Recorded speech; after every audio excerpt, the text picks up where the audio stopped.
பேச்சுவார்த்தை குழுவுடன் இரண்டாவது கட்டமாக இன்று நடைபெற்ற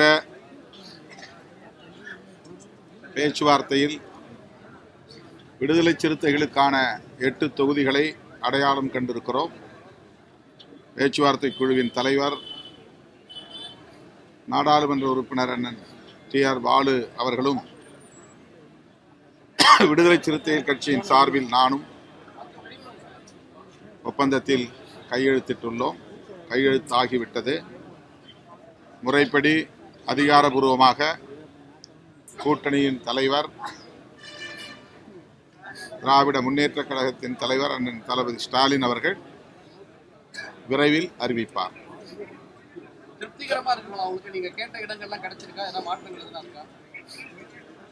திருப்திகரமான சுமூகமான அளவில் பேச்சுவார்த்தை நடந்தது. விரும்பிய தொகுதிகள் கிடைத்துள்ளன. கடந்த முறை போட்டியிட்ட தொகுதிகள் அப்படியே போட்டியிடுமா இல்ல வேறு மாற்றம் ஏதாவது? கடந்த முறை வெற்றி பெற்ற தொகுதிகள் போட்டியிட்ட தொகுதிகள் அது 2 நாள்ல தெரிஞ்சிடும். இது நாளைக்கே தெரிஞ்சிடும். அதிகாரபூர்வமா முதல்வர் தான் அறிவிப்பார். கூட்டணியின் தலைவர் தான் அறிவிப்பார். எதுவா இருந்தாலும் அவர் அறிவிப்பார்.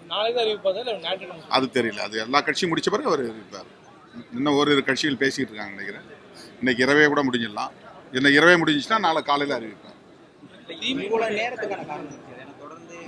நீங்க கேட்ட தொகுதிகளையே மற்ற கூட்டணி கட்சிகளை கேட்டிருக்காங்க. உங்களுக்கு வெற்றி வாய்ப்பு அங்க இருக்கும். விட்டு கொடுக்கறதுல வெற்றிகரமா இருக்குமா?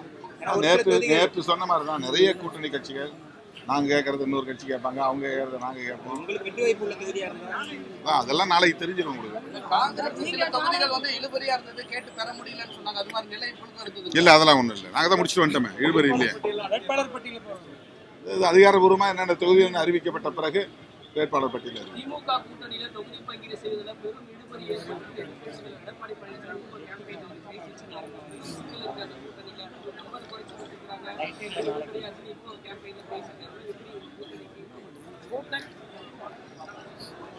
திமுக கூட்டணியில் கடைசி நேரத்திலாவது ஏதேனும் பிரச்சனை எழாதா வெடிக்காதா என்ற எதிர்பார்ப்போடு காத்திருப்பவர்கள் மீண்டும் மீண்டும் ஏமாறப் போகிறார்கள். அப்படி எந்த பிரச்சனையும் இல்லை. அதாவது அவர்கள் சொல்வதைப் போல இழுபறி ஏதும் இல்லை. 10க்கும் மேற்பட்ட அரசியல் கட்சிகள் ஒரு கூட்டணியில் இருக்கிற போது தனித்தனியே ஒவ்வொரு கட்சியையும் அழைத்து பேசுகிற போது ஒரு கட்சி கேட்கிற தொகுதிகளை இன்னொரு கட்சி கேட்கும் நிலை இருக்கிற போது இந்த தாமதம் ஏற்படத்தான் செய்யும். ஆகவே இதை அவர்கள் இழுபறி என்கிறார்கள். அப்படி எந்த இழுபறியும் இல்லை என்பதுதான் யதார்த்தமான உண்மை. இன்று இரவே அல்லது நாளை காலை அனைத்து தொகுதிகளும் கூட்டணி கட்சிகளுக்கு ஒதுக்கப்பட்ட பின்னர் முதல்வர் அதிகாரபூர்வமாக அறிவிப்பார். அங்கீகாரம்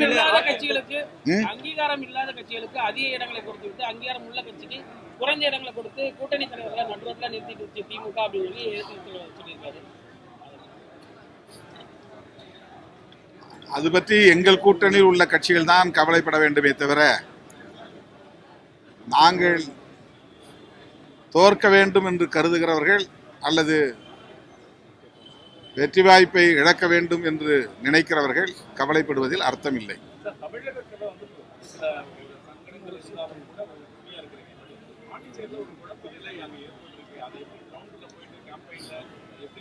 அது பாண்டிச்சேரியில் எப்பவுமே அது மாதிரிதான் இருக்கும். அதாவது தொகுதி பங்கீடு நடந்தாலும் கூட சுயேட்சை என்கிற பெயரில் வேட்புமனு தாக்கல் செய்வது, அது அந்த பிரச்சனைகளுடைய தேர்தலை சந்திப்பது என்பது நீண்ட காலமாக களத்தில் சந்திக்கிற ஒன்றுதான். இப்போதும் அந்த நிலை இருக்கிற சூழல் நிலவுகிறது. ஆனால் ஒப்பந்தப்படி 16 இடங்களில் காங்கிரஸ் அதிகாரப்பூர்வமாக வேட்பாளரை அறிவித்திருக்கிறது. அதேபோல ஒப்பந்தப்படி திமுக 13 இடங்களில் போட்டியிடுகிறது. எங்களுக்கு ஒதுக்கப்பட்ட ஒரு தொகுதி உட்பட நாங்கள் 3 தொகுதிகளில் ஏற்கனவே அதை சேர்த்து 3 தொகுதிகளில் போட்டியிடுவதாக அறிவித்தோம். அதன்படி எங்கள் கட்சியின் சார்பில் 3 தொகுதிகளில் போட்டியிடுகிறார்கள். எங்களுக்கென்று ஒதுக்கப்பட்டிருக்கிற பானை சின்னம் பாண்டிச்சேரிக்கும் வழங்க வேண்டும் என்று நாங்கள் தேர்தல் ஆணையத்திற்கு 24ஆம் தேதி கடிதம் எழுதினோம்.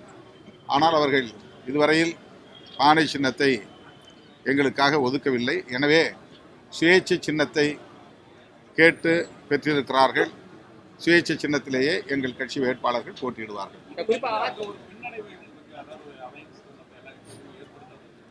தேர்தல் முடிவு தான் தெரியும் பின்னடைவா வெற்றியா என்பது. முதியவர்களுக்கா புதியவர்களுக்கா?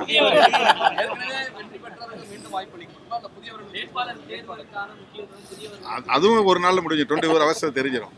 அதே போல 24 மணி நேரத்தில் அதிமுக கூட்டணியில புரட்சி பாரதம் கட்சிக்கு 3 தொகுதிகள் அளிப்பதா உறுதி அளித்துட்டு அவங்க வந்த உடனே ஒரு தொகுதி மட்டும் கொடுத்துட்டு போக சொல்லியிருக்காங்க. அந்த இதை எப்படி பார்க்குறீங்க? உறுதி அளித்துட்டு ஒரு கட்சிக்கு கடைசி நேரத்தில் ஒரு தொகுதி மட்டும் ஒதுக்குவது என்பது இந்த மாதிரியான பிரச்சனைகள்லாம் எங்க அணியில் இருக்கிறவங்க யாரும் பேசுறதில்ல. அவங்கள பத்தி அவங்க கட்சிக்குள்ள அவங்க கூட்டணிக்குள்ள இந்த மாதிரியான சில பிரச்சனைகள் இருக்கு. அதையெல்லாம் திமுக தரப்பிலிருந்து யாரும் திமுக கூட்டணியின் தரப்பிலிருந்து பேசுவதில்லை. அங்கே இந்த மாதிரியான நெருக்கடிகள் அல்லது சின்ன சின்ன கட்சிகளுக்கு தருகிற நெருக்கடிகள் அவங்களும் அதே மாதிரி தான் ரெட்டடையில் தான் நிற்கணும், தாமரையில் தான் நிற்கணும் அப்படின்னு அந்த தோழமை கட்சிகளுக்கு நெருக்கடி தருகிறார்கள். தமிழ் மாநில காங்கிரசுக்கு 5 தொகுதியை கொடுத்துவிட்டு அதை தாமரை சின்னத்தில் தான் நிற்க வேண்டும் என்று அழுத்தம் கொடுத்திருக்கிறார்கள். அந்த மாதிரியான பிரச்சனைகளை நாங்கள் யாரும் சுட்டிக்காட்டுவதில்லை.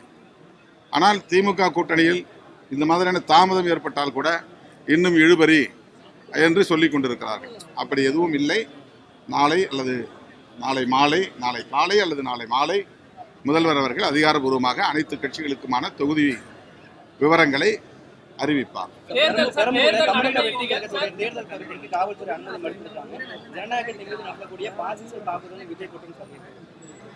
இப்போ எலெக்ஷன் கமிஷன் கண்ட்ரோலில் தான் இருக்குது. இதுக்கு திமுக பொறுப்பு ஏற்க முடியாது. இப்போ திமுக கையில் அல்லது முதலமைச்சர் கையில் அந்த அதிகாரம் இல்லை. எலெக்ஷன் கமிஷன் தான். அது அறிவிப்பில் தெரியும் உங்களுக்கு. தொகுதியில எண்ணிக்கை உறுதி பண்ண பிறகு 2 பேரும் அறிவிச்சிங்க, 2 பேர் கையெழுத்து போட்டு வெளியில அறிவிச்சிங்க. ஆனா தொகுதி உடன்பாடு என்ன அடையாளம் காணப்பட்டது பிறகு மட்டும் தலைவர் சொல்லுவார் சொல்றது அதான கூட்டணி முறை. கூட்டணியில எப்பவுமே அப்படிதான் சொல்லுவாங்க. அதை நாம அறிவிக்க மாட்டோம். அதுதான் கூட்டணி தலைவர் தான் அறிவிப்பாங்க. கூட்டணி தலைவர் தான் அறிவிப்பாங்க. அதான் தகவல் வெளியே வரும்.